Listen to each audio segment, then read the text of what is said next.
وحدہ والصلاة والسلام علی من لا نبی بعدہ اما بعد۔ معزز و محترم سامعین و ناظرین، حضور خاتم النبیین صلی اللہ تعالی علیہ وسلم کے ختم نبوت پر ایمان لانے والے تمام مومنین مومنات اور مسلمین مسلمات کو السلام علیکم ورحمۃ اللہ وبرکاتہ۔ آج ہم حضرت سیدنا عثمان غنی ذو النورین رضی اللہ تعالی عنہ کے سیرت کے حوالے سے اور آپ کی عظمت و شان کے حوالے سے کچھ باتیں آپ کے گوش گزار کریں گے۔ حضرت سیدنا عثمان غنی رضی اللہ تعالی عنہ کو کئی جہت سے تخصیص حاصل تھی۔ ایک تو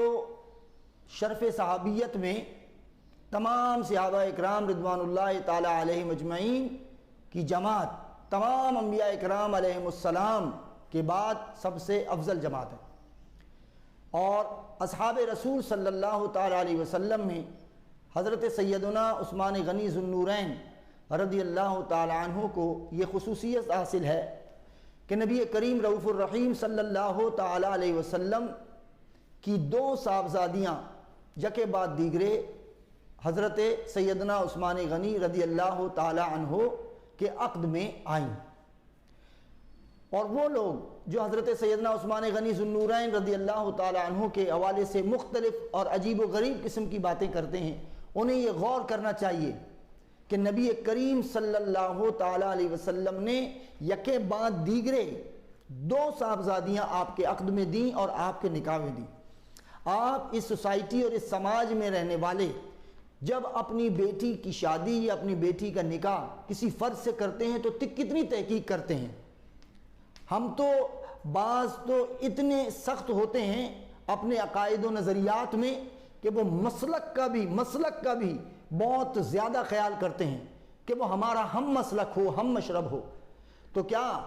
آپ نبی کریم رؤوف الرحیم صلی اللہ تعالی علیہ وسلم سے توقع کرتے ہیں کہ حضور اکرم صلی اللہ تعالی علیہ وسلم ایک نہیں یکے بعد دیگرے دو صاحبزادیاں ایک ایسے شخص کے عقد میں دیں، نکاح میں دیں جس پر بعض نام نہاد لوگ آج ان کے ایمان پر، ان کی عظمت پر، ان کی شان پر انگشت نمائی کرتے ہیں یا ہرزہ سرائی کرتے ہیں یا زبان درازی کرتے ہیں؟ حضرت سیدنا عثمان غنی ذو النورین رضی اللہ تعالی عنہ کو ذو النورین کہا ہی اسی لیے جاتا ہے کہ نبی کریم رؤوف الرحیم صلی اللہ تعالی علیہ وسلم کی دو بیٹیاں آپ کے عقد میں رہیں۔ اعلیٰ حضرت امام اہل سنت مولانا شاہ احمد رضا خان صاحب فاضل بریلوی رحمۃ اللہ تعالی علیہ نے اسی لیے کہا کہ نور کی سرکار سے پایا دوشالہ نور کا، ہو مبارک تم کو ذو النورین جوڑا نور کا۔ حضرت سیدنا عثمان غنی رضی اللہ تعالی عنہ نبی کریم صلی اللہ تعالی علیہ وسلم کے قبیلہ قریش کے ایک شاخ عبد شمس اور پھر بنو امیہ سے تعلق رکھتے تھے، اور حضور اکرم صلی اللہ علیہ وسلم نے نہ صرف دو صاحبزادیاں آپ کے عقد میں دیں بلکہ یکے بعد دیگرے دو صاحبزادیاں جب اس دنیا سے چلی گئیں تو حضور صلی اللہ علیہ وسلم کی یہ حدیث اور یہ قول مبارک کتب احادیث میں موجود ہے کہ حضور علیہ الصلوۃ والسلام نے فرمایا یہ تو دو بیٹیاں تھیں، اگر میری کئی بیٹیاں ہوتی یا بعض روایت کے مطابق میری 40 بیٹیاں بھی ہوتی تو میں یکے بعد دیگرے وہ انہیں عثمان غنی رضی اللہ تعالیٰ عنہ کے عقد میں نکاح میں دے دیتا۔ حضور اکرم صلی اللہ تعالی علیہ وسلم نے حضرت عثمان غنی رضی اللہ تعالی عنہ کے لیے ہی فرمایا، کہا کہ لکل نبی فریق صدیق فی الجنہ یا لکل نبی رفیق فی الجنہ، کہ ہر نبی کو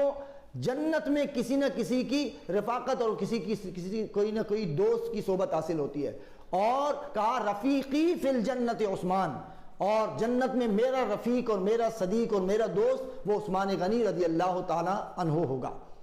حضرت عثمان غنی رضی اللہ تعالی عنہ مالی اعتبار سے بہت متمول تھے، آپ مالدار تھے، اور نہ صرف مالدار تھے، ہم تو یہ دعا کرتے ہیں کہ اللہ تبارک و تعالی مال بھی دے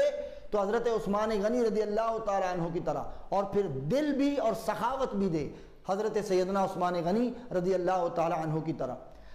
حضور اکرم صلی اللہ علیہ وسلم کا تعلق، آپ کتب احادیث میں حیران ہوتا ہوں کہ ہمارے اہل سنت کے بعض لوگ کبھی کبھی ایسی بات کر جاتے ہیں، وہ یہ سمجھتے ہیں کہ اگر صحابہ کی زیادہ شان بیان کی گئی تو شاید حضرات اہل بیت اطہار رضوان اللہ تعالی علیہم اجمعین کی شان میں تنقیص ہوگی۔ ارے یہ دونوں نسبتیں کامل ہیں۔ اصحاب رسول صلی اللہ علیہ وسلم کی تکریم، ان کا مقام، ان کی عزت، ان کا مرتبہ بھی اسی سبب سے ہے کہ ان کو نسبت رسول صلی اللہ تعالی علیہ وسلم حاصل ہے، اور بلکہ اہل بیت اطہار کو تو ایک گنا زیادہ فضیلت اس اعتبار سے بھی حاصل ہے کہ آپ صحابیت کا شرف بھی حاصل ہے اور اہل بیت ہونے کا بھی شرف حاصل ہے، تو ان سے یہ مرتبہ کون چھین سکتا ہے؟ حضرت عثمان غنی رضی اللہ تعالی عنہ، حضور صلی اللہ علیہ وسلم نے اس سے اندازہ لگائیں، دیکھیے بغض عثمان پالنے والے، ان خاص طور پہ میں اہل سنت کے لوگوں سے عرض کروں گا کہ حضرت سیدنا عثمان غنی رضی اللہ تعالی عنہ سے بغض رکھنے والے ایک شخص کی نماز جنازہ بھی نبی کریم رؤوف الرحیم صلی اللہ علیہ وسلم نے نہیں پڑھائی۔ جب بتایا گیا کہ یا رسول اللہ فلاں کا انتقال ہو گیا، حضور علیہ السلام نے فرمایا کہ بھئی تم نماز جنازہ پڑھ لو، تو لوگوں کو اس بات پر چندہ حیرت ہوئی، کیونکہ رسول کریم صلی اللہ علیہ وسلم کا عمل ایسا نہیں تھا۔ حضور علیہ السلام کبھی کسی کے نماز جنازہ پڑھنے سے انکار نہیں فرمایا کرتے تھے جبکہ وہ مومن ہو،